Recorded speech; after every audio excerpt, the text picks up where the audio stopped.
il y a mamage, comment dire, un contraste atsoum qu'il y a entre les Hagashot qui se contredisent dans le jour de Rosh Hashanah, Yamim Hanoraim. D'un côté, Rosh Hashanah, Kippour, tout ça, s'appelle Yamim Hanoraim. Yamim Hanoraim, traduction en français, jour redoutable. Pourquoi ils sont redoutables? Pourquoi ils sont effrayants? Pourquoi ils font peur? Pourquoi ils sont dramatiques? Pourquoi? Parce qu'on nous juge. Et à ce moment-là, comme la Gemara demande là-bas, elle demande comment ça se fait qu'ils ne font pas le Hallel le jour de Rosh Hashanah? C'est un jour de fête. Sauf, Rosh Hashanah, c'est un jour de fête. Pourquoi on ne fait pas le Hallel? Alors là-bas, Gemara a dit Yom chez Sifrei Chaim ou Sifrei Metim, Tourim Lefanav. Ils sont ouverts devant lui les livres de vie et de mort. Et tu veux qu'Am Israël dise le Hallel? Ça veut dire que pour lire le Hallel, il faut être saméa. Il faut être bien, il faut être content. Or, comme on n'est pas, on est un peu stressé et un peu anxieux, alors on ne peut pas lire le Hallel de cette manière-là. Comme ça, la Gemara répond. Maintenant, le Hatam Sofer, il pose une chéla. Il demande, pourquoi la Gemara, quand elle répond là-bas, elle dit Sifrei Chaim, Sifrei Metim, Pturim Lefanav. Arrête, la question qu'on avait, c'est pourquoi on ne lit pas le Hallel. Et la réponse est de nous dire, parce qu'il y a quelque chose qui nous angoisse. Maintenant, qu'est-ce qui t'angoisse? Le livre de vie ou le livre de mort? C'est le livre de mort qui m'angoisse. Donc la Gemara, elle aurait dû répondre Sifrei Metim, Pturim Lefanav, Vatarosé chez Agidalel. Qu'est-ce que vous dites Sifrei Chaim? Pourquoi tu mentionnes Sifrei Chaim? Et là, le Khatam Sofer, il dit Hidushatsu. Et là, on va comprendre, Bichlal, pourquoi on a en même temps la simcha et en même temps la peine.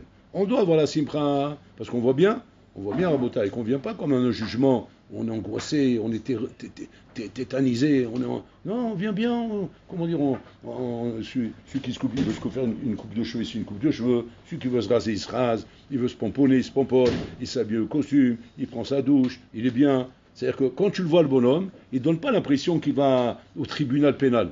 Parce que tu sais, quand un bonhomme il a un tribunal pénal, tu le vois dans quel état il vient au tribunal. Il vient Habibi, la barbe mal rasée, Bekoshi s'il a envie de se laver, Bekoshi s'il a envie de manger, il perd 10 kilos, 20 kilos, il arrive miskin dans un état dramatique. Et tu vois sous sa tête qu'il est dramatique. Et même quelque part, c'est bien pour lui de devenir comme ça. Parce qu'au moins, l'avocat il pourra dire, monsieur le juge, regardez dans quel état il est. Regardez dans quel état il est, mon client. Regardez comment il a peur, il commence à un homme honnête et qu'il n'est pas habitué à faire ces choses-là. Mais sinon, on vient, maman, comment dire, pomponné, bien, content, c'est la bonne année, Shana Tova, chacun il souhaite à l'autre, Shana Tova, Shana Tova, Shana Tova. Bien fait. Donc d'un côté, il y a une grande réjouissance, mais pas une réjouissance au point qu'on peut lire le Hallel. Comme on a dit, il y a quand même un problème dans cette réjouissance, c'est que les livres de mort sont ouverts. Bon, alors c'est vrai que Balmenan, il pourrait se passer quelque chose de dramatique ce jour-là. C'est que dans cette réjouissance, dans cette joie, bon alors là, Chaz et Shalom, il pourrait décider maintenant d'écrire le bonhomme dans le livre de la mort. Et le bonhomme, il va se voir maintenant finir son année dans un studio d'un mètre sur 50 cm. Donc tu comprends, donc c'est pas de la rigolade. Et par rapport à ça, le bonhomme, il n'est pas bien. C'est-à-dire qu'il a quand même, kaviachol, comment dire, dans l'inconscient ou dans le conscient, une argacha de stress. Une argacha de stress, c'est-à-dire tout est bien, tout est magnifique, on est content, on fait des bonnes filotes, on écoute le chauffard, c'est-à-dire qu'il y a une ambiance de fête qui est réjouissante quelque part. Parce que c'est quand même une fois par an, on aime venir retrouver nos fêtes. Et Rosh Hashanah fait partie de nos fêtes. Et on est content de retrouver Rosh Hashanah. On va bien manger, on va bien boire. Et d'ailleurs, même le Navi, il dit, quand on termine la tefila, qu'est-ce qu'il dit le Navi? Allez maintenant chez vous, allez manger, buvez les haïm, allez, éclate-toi et sois tranquille. Et Hachem Yarazor. Alors, je comprends plus rien. Alors d'un côté, on te dit, réjouis-toi, détends-toi. Et d'un autre côté, on te dit, mais attention, les livres de mort, ils sont ouverts. À tel point qu'ils ont annulé le Hallel le jour de Rosh Hashanah. Alors que c'est un jour de fête, Rabotai. Alors comment on comprend ces deux choses? Alors regardez bien. La simcha, elle vient du fait que, tu veux ou tu veux pas, Yom Shel Rosh Hashanah, c'est Yom Shel Rachamim. C'est un jour de Chesed Verachamim. C'est le jour où Hachem il a créé le monde. Donc il n'y a pas plus Chesed Verachamim que ça. Où Hachem il a créé le monde, c'est-à-dire qu'il a amené mamash la création de tout ce qu'on voit, tous ces paysages, tous ces pays, tous ces endroits, toutes ces mers, toutes ces montagnes, tous ces animaux, ce décor, ces choses-là, c'est extraordinaire à Botaï. Il y a un shefa atsoum dans le monde, un shefa matériel, spirituel, c'est à tous les niveaux. C'est tellement beau quand on parcourt le monde, celui qui a l'occasion de le faire, il voit comment il est beau le monde, il est beau. Le monde, il est beau, et il y a même plein de choses que vous n'avez pas vues, qu'on n'a pas vues encore. Des choses, des paysages extraordinaires, à te couper le souffle, des choses inimaginables en Bretagne. Une fois, quelqu'un il m'a dit, venez, c'est une parenthèse, il m'a dit, je veux vous montrer une merveille dans le monde. Il dit, quelle merveille? Qu'est-ce que tu veux me montrer? Qu'est-ce que tu veux me montrer? Une voiture? C'est quoi, c'est les voitures? Je te montre un bateau, on connaît le bateau, on connaît, il y a toujours plus beau, mais ça va. Il dit non, une merveille d'Hachem, pas une merveille de Ben Adam, une merveille d'Hachem. Vous connaissez, en tout cas c'est la première fois que j'ai vu ça.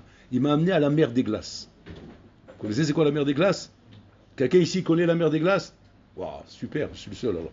Waouh, quelle chance que j'ai. C'est un privilège de connaître un truc que vous ne connaissez pas. C'est magnifique. Alors je croyais que vous connaissiez tout et que je ne peux rien vous apprendre. Mais voilà, Baruch Hashem, je parle matériellement, mais spirituel, vous êtes des ânes. Moi je parle au niveau matériel, je croyais que je ne peux rien vous apprendre. Mais là, je vois que oui, je peux vous apprendre. La mer des glaces à Botaï, c'est au sommet du massif central. Tu montes au sommet du massif central. Massif central, vous connaissez, non? Vous avez entendu parler de massif. Massif central. Central, massif. La centrale du massif. Voilà. Donc c'est une montagne qui s'appelle le massif central. Voilà. Donc, maintenant, pour monter en haut de cette montagne, il y a un train tiré par des câbles. Parce qu'un train immobile ne peut pas monter là-haut. Un train tiré par des câbles qui monte presque à la verticale. C'est effrayant. Tu es dans le train comme ça, tu vois le câble, il tire. Tu tombes de peur. Tu dis, bon, si il casse le câble, mais tu sais ce que ça veut dire? Tu t'écrases, faire une crêpe. Donc tu fais des culottes, et chire la marlotte, et ça. Bon, les gens ils rigolent là-bas parce qu'ils sont inconscients. Mais nous on a peur, on est conscient, on dit, maintenant ce qui peut arriver, on va savoir. Donc on prie Hachem. Maintenant, tu dis, bon, le train il est monté, et ça prend du temps pour monter, parce qu'il monte toute la montagne. Hein. Il monte presque à 1500-2000 mètres, c'est un truc à zoom. On est mamache, presque au sommet du massif central. Maintenant, on veut t'amener au sommet. On est presque. Parce qu'on est encore dans des endroits Kavichol où encore il y a Kavichol, il y a où se poser. Mais là, on va t'amener maintenant au sommet, c'est dans les pics du massif central. Parce que c'est pas les montagnes comme on voit ici, genre le mont Horeb, le mont Sinaï, le mont Sa. C'est quoi? C'est le tabouret. C'est le tabouret avec un petit peu de ça, sur le mont Sinaï. C'est des monts. Des monts. On fait, comment dire, c'est dans la Rouhaniout ici, c'est pas dans la Gashmiout. Mais là-bas, c'est dans la Gashmiout. Là-bas, c'est du Gashmi. Mais du Gashmi dans toute sa beauté. Et là-bas, j'arrive maintenant avec un téléphérique, comme ça on dit, téléphérique, ouais, il te monte maintenant au sommet des pics. Alors là, tu arrives au sommet, c'est-à-dire je peux me vanter, j'ai escaladé le massif central. Voilà. Je suis arrivé au sommet du massif central. Tu arrives là-bas, alors là-bas on te dit, fais très attention. Très, très attention. Bon, tellement ils ont fait peur, au début j'étais un peu traumatisé. De faire attention, de ne pas poser tes pieds en dehors des bandes vertes. Il y a des bandes vertes, c'est des tapis spécialisés de gomme pour pouvoir marcher, parce que là-bas c'est que de la glace. C'est de la glace. Donc il faut faire très attention de ne pas marcher en dehors des bandes vertes, qui sont... alors tu vois, les bonhommes, ils marchent comme ça, derrière l'autre, comme ça, sur les bandes vertes, il faut faire attention, décoller. Si jamais, c'est arrivé une fois, alors ils nous ont raconté, une fois c'est arrivé qu'un bonhomme, il a été un peu négligent, il a voulu se mettre un peu à côté, mais là-bas c'est la glace. Et le bonhomme, il a fait une glissade, mais c'est irrécupérable. Tu ne peux pas le récupérer. Il part dans le thérum. Dans le thérum, c'est-à-dire dans les pics du massif central. C'est des pics comme ça. Il fait des aiguilles. En glace. C'est le bon. Bon, au début, c'est marrant parce que c'est comme les luges. C'est descente à la luge. Alors bon, c'est bien. Descente à la luge, c'est sympa. Mais là, après bébé, c'est pas une descente à la luge dans la neige normale où tu descends, il y a une piste qu'on t'attend en bas, la piste d'atterrissage, et ils sont tous en bas. Shalom. Là, il y a bébé, il n'y a pas de shalom, rien du tout. Il s'en va dans le décor. Alléluia, là-bas, c'est comme le Sel Azazel. C'est-à-dire qu'il n'arrive pas. Bishlishar, il est kolom mifurak. Que Dieu préserve. C'est un film d'horreur, quoi, un film d'horreur. Et donc, on fait attention d'aller là-bas. Et là, pitom, tu vois. Moi, je vous dis, il faut aller voir ça. C'est une merveille, Il va te couper le souffle. La mer des glaces. C'est-à-dire, c'est une mer, la mer comme l'océan Pacifique, en haut de la montagne, au sommet de la montagne, qui est devenue tout en glace. Tu vois les vagues glacées de la mer là-bas. Et tu rentres dans des trucs, tu vois des paysages, et puis qu'est-ce que tu as créé, Hachem? Et c'est pas dingue que moi, à ce moment-là, j'ai appris de Rafakin, je dis, bon, là, Olam, je te remercie, tu as créé ça pour moi. Parce que c'est tous des hamar ici, ouais, ils ne méritent pas de voir tout ça. Moi, je mérite, moi, parce qu'il se trouvait que moi, j'étais le roche des Shoralim ici, donc, parce qu'il y avait que des Shoralim. Donc, j'étais le roche des Shoralim, et je dis, voilà, tu as créé ça pour moi, que je voie ça, et que je puisse dire, je t'abarre chez mon Lahad, de voir un paysage pareil. Bon, l'Olam, il a créé un monde à nous couper le souffle, à nous couper le souffle en bataille. Le monde, c'est pas ce que tu vois avec Guy Bazé. Il y a des choses, mais inimaginables. Et pourquoi Elishim a créé tout ça à bataille pour nous, pour ses enfants, pour qu'on puisse à bataille, Kaviachol, avoir un monde qui nous donne du plaisir, qui nous donne du kiff. Hachem voulait nous donner un shefa dans ce monde. Et Hachem n'a pas négligé le shefa. Il a créé des étoiles infinies, des galaxies infinies, des trucs. Tu demandes à quoi ça sert d'avoir autant de trucs, autant d'étoiles, ça sert des fois à des milliards d'années-lumière. Qui va aller là-bas, Bichlal? Rien que tu puisses savoir que ça existe. Et pour te donner pour que tu t'imagines un peu la dimension que tu as. Et qu'Hachem, il fallait qu'il crée un monde à ta dimension. C'est-à-dire un monde presque infini, parce qu'en fait, c'est un homme infini. Donc ça, c'est le côté Kaviachol réjouissant. Qu'on arrive à Rosh Hashanah, se projeter dans cette idée de dire, aujourd'hui, le monde a été créé. Voilà. Toute cette création qu'il y a là, c'est pas une suite de l'année dernière. Non, c'est une nouvelle création. Hachem recrée. C'est marqué. Amechadesh betuvo bechol yom maaseh bereshit. Hachem recrée. Donc ce monde a été créé. Donc ça, c'est réjouissant. Avec toutes ces créatures, tout ce qu'il y a autour de nous. Mais en même temps, il y a le Yom Hadi. Yom Hadi, le Bola Olam, il dit maintenant ce monde que j'ai créé, ces merveilles que j'ai fait, tout ce qu'il y a ici. Est-ce que toi maintenant, Nachinamit, tu es méritant? Tu es méritant de rester encore ici? C'est-à-dire de pouvoir continuer à profiter de tout ça. Ou bien en vérité, tu fais mauvaise utilisation de tout ça. Atalo mishtamesh nachon. Tu utilises mal ces choses-là. Tu les utilises comme un cancre. Tu utilises tout ça comme un âne. Alors qu'en vérité, c'est une utilisation qui est digne normalement du monde des malachim, du monde des anges, où tu es là en train de voir des paysages, voir des choses pour louer Hachem. Mais pas un temps pour te rouler dans le sable avec une mzoloba, ouais, ou se mettre à se bronzer au bord de la plage avec une mzoloba, ouais, à moitié à poil, et croire maintenant que la mer, elle est là pour quoi faire? Pour lui faire des poèmes. Tu es belle comme les vagues de la mer. Et tes yeux, pas tes yeux, et tes cheveux ondulés sont comme le sable de la mer. Et tes yeux bleus comme le turquoise de la mer. Et la mer, elle voit ça à ce moment-là. La mer, elle dit, bon, là, il t'énerve pas le bonhomme là-bas? Dis-moi, il t'énerve pas? Bon, Olam, il dit, bon, calme-toi, c'est mon fils. Il va se calmer, Bezat Hashem. Il m'a promis qu'il va aller à Ner Youssef, et là-bas, il y a Ben Tata, il va le calmer. Oui, mais d'accord, mais en entendant, regarde ce qu'il est en train de faire. Il est en train d'utiliser ta nature, ouais, ton paysage, ouais, pour être en train de draguer Mzoloba. Alors tu dis, ok, alors que je vois, il dit, qu'est-ce que tu avais comme idée? Il dit, rien, petit tsunami. Ça prend 2 minutes. Un petit tsunami, c'est genre... Il a disparu, il n'est plus là. Quoi? C'est ce qu'il mérite? C'est ce qu'il mérite. La mer, elle va et elle vient, parce qu'Hachem lui a ordonné de ne pas dépasser la limite. C'est Hachem qui l'a dit, tu ne dépasses pas la limite. Et la mer fait preuve d'Irat Shamaim, qu'elle écoute l'ordre d'Hachem depuis la création du monde, et elle ne bouge pas de la limite. Et pour ça qu'elle va et elle vient. Pour te montrer, tu fais attention, hein, parce qu'Hachem m'a ordonné, sinon moi je peux aller plus loin. C'est-à-dire, je peux te noyer le continent. Il y a plus d'eau que de terre sèche dans la terre, dans le globe terrestre. Je peux te noyer tout le continent. Et tu vas dire, non, mais c'est pas possible. On a vu le tsunami. On a vu que oui, c'est possible. Hachem, il monte de temps en temps pour qu'on croie que c'est possible. Et la mer, elle le fait pas. Maintenant, la mer, elle dit, attends, moi je fais pas ça, pourquoi? Parce que l'être principal, qui s'appelle Adam, l'homme, me montre l'exemple.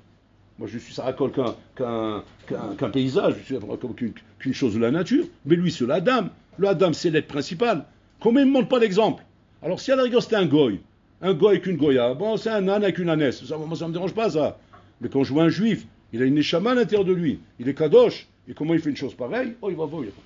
Et ça, c'est ce que Hachem il fait le jour du dîn. Le jour du dîn, bon, là, il voit combien j'avais de te laisser dans ce monde. Combien ce monde, Kaviachol, vaut la peine d'être créé pour toi. Donc, d'un côté, on est réjoui par le fait qu'on te dit, pour toi, le monde était créé. Tout ça, c'est pour toi. Alors, c'est réjouissant d'entendre ça. Quand je t'amène, je te prends par la main, je te dis, regarde le monde que j'ai créé. Tout ça, c'est pour toi que je l'ai créé. Ça me réjouit. C'est pour ça qu'on vient avec plein de courage le jour de Rosh Hashanah, emballé par le projet qu'Hachem il a fait ici. Mais de l'autre côté, On est effrayé à l'idée que, Hazou Shalom, il y aura le livre de mort, Hazou Shalom. Et ça nous effraie. Maintenant, il y a bien. Le Khatam Sofer pose une couche là-bas. Il dit, le Khatam Sofer, qu'est-ce qui fait peur? Qu'est-ce qui fait peur à l'homme, Rabotai? Qu'est-ce qui fait peur à l'homme? Le Sefer Mitim, c'est lui qui fait peur? Ou le Sifrei Chaim, il fait peur? Parce que c'est marqué là-bas, Sifrei Chaim, Sifrei Mitim. Il dit là-bas, le Khatam Sofer, Habibi dit comme ça. Le Sifrei Mitim, les Maaseh, ne fait pas vraiment peur. Pourquoi il ne fait pas vraiment peur, le Sifrei Mitim? Parce que, plusieurs réponses à ça. Premièrement, parce que bon, on peut faire tchouva, et en faisant tchouva, bon, l'Orlam, il a pitié de nous. Il nous laisse à Salem et tchouva, et après il nous donne Kippour. Et pour être inscrit dans le livre de mort, il faut être un rachat. Ouais, bon, je pense pas que je sois un rachat. Je suis pas un sadique, mais je suis pas non plus un rachat. Hachem, il sait combien je voudrais faire sa volonté. Il sait combien je suis pas en train de faire même si je fais des bêtises, je ne les fais pas les achis. Je ne le fais pas pour l'énerver. Je le fais parce que malheureusement j'ai des ta'avot. Et ces ta'avot, c'est lui de Sarah qui me prend la tête. Et bon, alors là, j'arrête pas de te dire, aide-moi à l'enlever ce diable-là. Il me rend fou. Il me rend fou et c'est à cause de lui que je fais toutes ces bêtises. Parce que si ce diable n'était pas là, ben va-t-il que je ferais ta volonté. Il n'y aurait aucune raison pour que je ne fasse pas ta volonté. Donc c'est-à-dire que le bonhomme, il a plein de bonnes intentions. Par rapport à ces bonnes intentions, l'homme Rabotai, il est optimiste. Il est optimiste sur le massacre. Sans mot, il y a le bien. Ce qui fait peur, dit le Khatam Sofer, c'est le livre de vie. C'est le livre de vie qui fait peur. C'est pas le livre de mort. Pourquoi? Parce que certainement, Caché, il va te laisser en vie. Certainement. Pourquoi? Parce que Caché, il est miséricorde. Il est miséricorde. Et qu'en fin de compte, Rabotai, on a devant nous deux sortes de juifs. On a le juif égaré, qui est Tinok Shenishba. Bon, celui-là, il est égaré, Habibi. Il est encore là-bas à Saint-Étienne, là-bas, ou à Toulouse, là-bas, avec les pégnons là-bas. Alors la Marie, ça va bien, un petit bal rouge, avec un croissant. Bon, il est là-bas, parce qu'il est avec les goïms, là-bas. Il ne sait même pas ce que ça veut dire, juif. Juif, il ne sait même pas. Il n'a aucune idée de ce que ça veut dire. Et le moussang, mazé. Comme une fois, on était dans le train pour aller à Aix-les-Bains, je me rappelle, on voyageait dans les anciens trains, je ne sais pas s'ils existent encore. Des tiens et des compartiments. Ça existe encore, ça? C'est des compartiments. Tu rentres dans le train, il y a des compartiments, tu rentres dedans, il y a une cabine, tu fermes. Et on est un groupe dedans. Et quand on allait à Yeshiva, on avait plusieurs bachorim, on s'enfermait dans une cabine. Comme ça, on est tranquille. On chantait, on s'amusait, on était dans la cabine là-bas. Et puis, Tom, il rentre un monsieur. Je dis, ok, c'est embêtant celui-là. On ne va pas faire ce qu'on veut. Alors, nous, qu'est-ce qu'on a fait? On a dit, on va faire du bruit, comme ça, il va s'en aller. On a commencé à chanter, à faire Dieu qu'on a un droit quand je voulais. Mais le bonhomme, on voit, non seulement il s'en va pas, mais en plus, il n'arrête pas de nous regarder. Alors, à un moment donné, il y en a un là-bas, il regarde, il dit, à quoi le BCD, ça va, tout va bien? Il dit, oui. Il dit, mais qu'est-ce qui se passe? On voit que vous n'arrêtez pas de nous regarder. Il dit, non, je vous entends chanter, je vous entends faire ça, je vous entends faire ça. Il dit, ça me parle. Ça me parle, il dit. Il dit, pourquoi vous êtes juif? Il dit, non, que je sache, non. Je ne suis pas un juif. Mais ça me parle. Il dit, comment c'est quoi ça vous parle? Je sais pas. Je sens quelque chose. Je suis ému de vous entendre chanter des chants, je ne sais pas ce que vous chantez, je sais pas, c'est quoi, c'est la Marseillaise en hébreu, je ne sais pas ce qu'il comprend rien. Mais le bonhomme, mais perché sur le mont, comment dire, le bâtiment Montparnasse, et dessus la tour de truc, et dessus la tour Eiffel, et lui là-bas encore sur le drapeau, avec le drapeau là-bas. Moi je perché. Alors on lui dit comme ça. Alors on commence à lui poser des questions, on dit ça suit pas, c'est bizarre celui-là. On commence à lui poser des questions. On essaie de creuser sa mère, s'est roulée, on arrive d'une à l'autre, on sait faire du youn, donc on s'est posé des questions. Il est juif. Il dit, vous savez que vous êtes juif? Il dit, ah bon? Ben ouais, c'est pour ça que ça vous parle, parce que vous êtes juif. Je dis, bon alors, vous me faites peur là. Alors c'est quoi être juif? Ben c'est juif, tu sais quoi, c'est quoi être juif déjà? On va te faire la bar mitzvah. Et on s'est enfermé là-bas à Botaï, on lui a fait sa bar mitzvah. On y a mis les tfilim, on a commencé à faire les you-you, on a commencé à... Le pauvre, là, s'il n'est pas mort, c'est un S. On l'a rendu fou. Et le bonhomme, de ce jour-là, Mamash Baruch Hashem, il est venu à l'Ejima, il a fait Tchouva, il trazek, c'est marié à Ben Torah, Mamash, pour les choses de bien. C'est pour vous dire un peu comment Bolon il rattrape ses enfants. Hashem veut rattraper ses enfants. Comme c'est marqué dans la fila, Hashem ne veut pas la mort du rachat, il veut le sauver. Et Hashem, il est prêt à tout faire pour sauver son enfant. Il est prêt à le mettre dans des situations les plus belles, mais à écart le sauver. Et pour l'homme, il veut sauver ses enfants. Donc ça va dire, ça c'est rassurant. Mais maintenant, c'est le livre de vie qui fait peur à Botaï. Parce que le livre de vie, c'est de savoir maintenant, Inachilami, est-ce que tu vas être inscrit dans le livre de vie? Et c'est quoi être inscrit dans le livre de vie, Rabotai? Être inscrit dans le livre de vie, Rabotai, c'est qu'Hachem te donne, Inachilami, le srout de faire encore une année où tu vas servir à Kadosh Baruch Hu. Tu peux ne pas être inscrit dans le livre de mort. Tu n'es pas inscrit dans le livre de mort parce que tu n'es pas un rachat. Mais tu n'es pas forcément inscrit dans le livre de vie. Être inscrit dans le livre de vie, c'est rester dans ce monde pour servir encore à Kadosh Baruch Hu. Et là, ça c'est une chose qui va forcément arriver. De quoi ça dépend, Rabotai? De quoi c'est à lui d'être zoché, d'être inscrit dans le livre de vie? Parce que le livre de vie c'est marqué. Qui est-ce qui est inscrit là-bas? Les sadikim. Attends, moi j'ai la prétention de croire que je suis un sadik. Bon, je sais pas si je suis là-bas. Je suis peut-être un Benouni, encore, Alvaï que je suis un Benouni. Mais d'avoir la prétention que je suis un sadik, en disant Hachem, Chotminou le Haïm, inscris-nous dans le livre de vie, inscris-nous dans le livre des sadikim, inscris-nous dans le livre des hasidim. Attends, tu es venu te choper d'un câble ou là? Quel sadikim? Quel hasidim? Où tu es toi? Tu es pas là-bas, toi, qui tu parles? Comment on peut croire une chose pareille, Rabotai? En fait, le Nyan, il est comme ça, Rabotai. Nous sommes dans les Slichot, le mois des Loul, Rabotai. Le mois des Loul, Rabotai, c'est pas un mois stam. C'est un mois qui est Hatsoum. C'est un mois qui est Hatsoum, et qu'en fonction du mois des Loul, bon, l'Olam, il va te faire ton Yom Hadin. Hachem peut faire deux façons le Yom Hadin. Il y a celui qui ne fait pas Elul, alors Hachem, il va prendre toute l'année pour te faire Yom Hadin. Toute ton année, il va la passer comme ça au laser. Avec toutes les aveugles que tu as fait. Toutes les aveugles que tu as fait. Ou alors pour l'Olam, il va dire, ah, je vois que tu fais Elul, donc je ferme le volet de toute l'année, et je te juge sur Elul. Et quand c'est qu'Hachem il fait ça, c'est quand tu fais Elul. Zachitem, maman, de venir à l'Eshiva Elul. Maman, Zachitem. C'est un srout. C'est quoi faire Elul, Rabotai? Faire Elul, c'est se lever au slichot. C'est ça Elul. Comment ça? C'est ça que ça commence. Te lever pour les slichot. Maintenant, il y en a qui va dire, ouais, mais c'est saoulant. C'est saoulant, on se lève plus de bonne heure, on a envie de dormir, on veut se lever. Ok. Tu ne te rends pas compte ce que tu parles. On va te juger, Habibi. Donc arrête de râler. Arrête de te plaindre. On va te juger. Maintenant, on te donne une possibilité qu'avec le mois des Louls, on ne regarde pas ton année, on ne regarde que le mois des Louls. Donc il faut se lever à Botaï, dardar. Il faut se lever avec le heshek, avec l'émotion. Mais qu'est-ce qui te motive? Le fait de dire maintenant que, Habibi, j'ai un joker là. C'est une matana tsuma qu'Hachim me fait. Il me propose une belle affaire. Il me dit, voilà, j'oublie toute l'année, je te juge sur Elul simplement. Et bon, alors là, il nous juge sur Elul. De quoi ça va dépendre maintenant le jugement des Loul? De tes slichot. Extraordinaire. Tout commence là. Comment tu fais tes slichot? Je me lève pour les slichot, et là, regardez ce qui est marqué dans les Sfarim. Qu'il faut lire les slichot mot à mot, et comprendre tout ce que tu dis. La vin kol mashta omer. Parce que les slichot, quand tu les comprends, les slichot ont été écrits à Rabotai, pas par le rabbin de Carcassonne. Les slichot ont été écrits à Rabotai par un chez Knesset Agdola. Chaque rabbin de Knesset Agdola, oui, tu le vois, il peut te faire triat amitim. Il peut ressusciter un mort. C'est même les malachim, ils trompent de peur d'un chez Knesset Agdola. C'est des phénomènes, c'est des rabbanim Rabotai, mais d'un niveau qu'on ne peut même pas imaginer. C'est eux qui ont écrit la Tfila, c'est eux qui ont écrit tous les textes qu'on a à Rabotai, et c'est eux qui ont écrit les slichot. C'est-à-dire que chaque mot qu'ils disent dans les slichot, ils l'ont écrit Beruach HaKodesh. En sachant que quoi? Que c'est ce mot-là qu'il faut dire à Hachem, pour qu'Hachem Kaviachol te prenne au sérieux et t'inscrit dans le livre de vie. Donc c'est-à-dire que tu dois prendre les slichot, maman, comme tu comptes des diamants.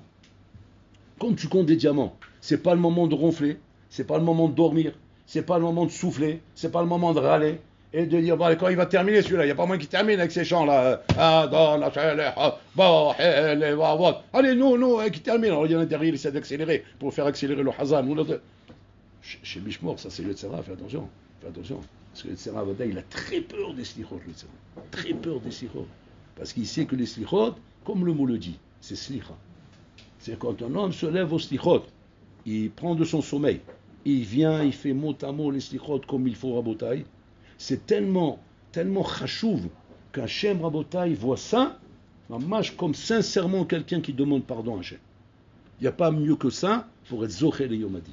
Et zoché, bien sûr, d'avoir une année merveilleuse, Rabotai. Donc c'est là-bas que ça se passe, Rabotai. Donc il faut arrêter de croire qu'il faut courir après ça, ou après ça, ou après ça. Commence d'abord par bien travailler les slichot. Travaille bien tes slichot. Et misva, goret, misva. Quand maintenant les slichot, je les fais bien, automatiquement ça me donne du heshek de prier bien. Et quand je prie bien, ça me donne du heshek d'étudier bien, etc., etc. Mais déjà, de bien faire les slichot. Parce qu'il faut prendre au sérieux cette période. C'est pas une période de stam, de rigolade. C'est une période, mamash, où Boloram Kaviachol veut réellement une mezaké au train.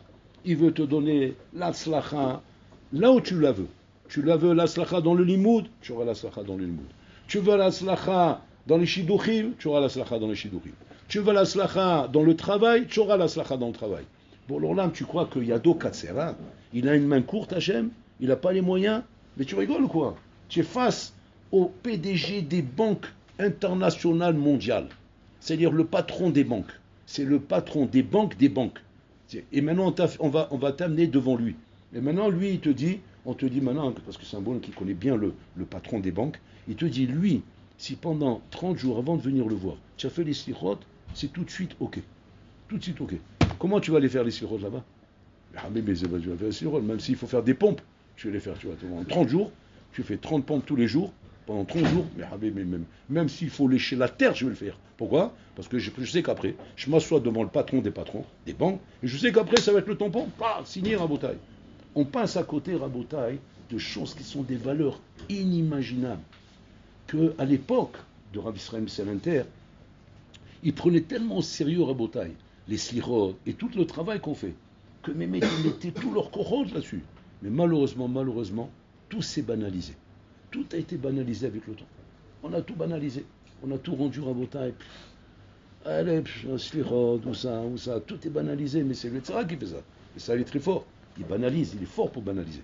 Mais nous, on doit être conscient, Rabotaï, que pour ne pas banaliser, qu'est-ce qu'il faut faire?